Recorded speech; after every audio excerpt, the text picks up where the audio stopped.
سلامونه درنو لیدونکو، هیله ده تاسې ټول به راته روغ او جوړ اوسئ. نن درته ډېر په زړه پورې داستان لرم. تمه ده تر پای راسره اوسئ او زما چینل هرومرو سبسکرایب کړئ. یو نرس قصه کوي او وایي له کومې ورځې نه چې زموږ په روغتون کې دا ښځه بستر شوې ده، نو هره ورځ یې له خاوند سره جنجال وي چې ما کور ته بوځه، خو خاوند یې په ډېر خوږه لهجه پوهوي او ورته وایي ګرانې باید یو څه وخته نور هم په روغتون کې تیر کړې چې بیخي روغه جوړه شي. خاوند به یې د روغتون په موبایل کې په ډېر لوړ غږ غږېده او ویل به یې زویه پوهنتون کې غیر حاضري ونه کړې، مور دې روغه جوړه ده او هو هیر دې نشي، پټیو ته هره ورځ ورشي او ټول پسونه او رمه د سرولو لپاره یوسه. هره ورځ به یې همدا تکراري خبرې په موبایل کې په ډېر لوړ غږ کولې.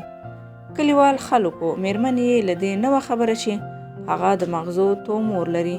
بله هفته یې میرمن عملیات ته چمتو کړه او کله یې چې عملیات خونې ته بوتله نو میرمن یې وویل که بیرته راستنه نشوم نو اولادونه مې تا ته امانت دي. خاوند یې وویل زه درته په تمه یم، زر بیرته راشم. په هغې ورځې دې سړي په موبایل کې خبرې ونه کړې، نه یې د خپلې رمې تپوس وکړ او نه هم د خپلو ځمکو او پټو.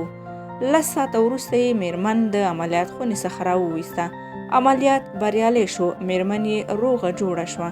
سړی بیا هم په لوړ غږ هماغه تکراري خبرې په موبایل کې وکړې. څنګ ته یې ورغلم، ورته مې وویل څنګه دې پسونه دي، ځمکه خړوبوې که نه؟ خو چې موبایل ته مې پام شو د سړي موبایل بند و او له هیڅ چا سره یې خبرې نه کولې.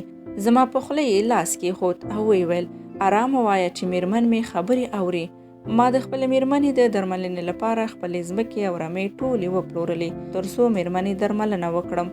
ځکه دا خبرې په لوړ غږ کوم تر څو میرمن مې پوهه نشي چې ما د هغې لپاره خپله ټوله هستي له لاسه ورکړې او زړه یې خفه نشي او د راتلونکي لپاره اندېښمنه نشي.